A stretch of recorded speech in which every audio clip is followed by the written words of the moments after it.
এই ধরনের অঙ্কগুলোর ক্ষেত্রে কিভাবে করবে দেখো, প্রথমে 7^81 কমন নিয়ে নেবে।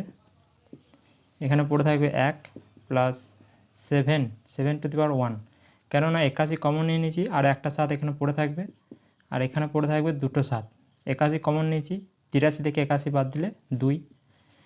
তো এটা যোগ করো, 7^81 গণিত 7 স্কোয়ার মানে 49, 7 আর 1 8, যোগ করলে হয়ে যাবে 57। তো 57, এবার 57 তো অপশানে নেই, তো কি করবে, এখান থেকে একটা 7 নিয়ে নাও। 7^80 গণিত 7 গণিত 57, তো 57-এর সাথে 7 গুণ করো, 7 7 49, 4 5 7 35, 4 4 39, 399। 399 দ্বারা বিভাজ্য হবে।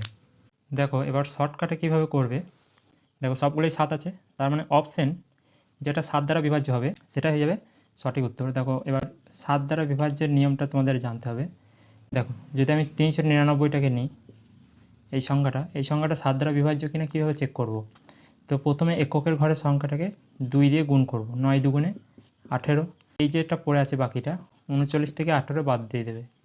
9 থেকে 8 বাদ দিলে 1, 3 থেকে 1 বাদ দিলে 2, 21। 21 তো 7 দিয়ে ভাগ যায়, তার মানে এই পুরো সংখ্যাটা 7 দিয়ে ভাগ যায়।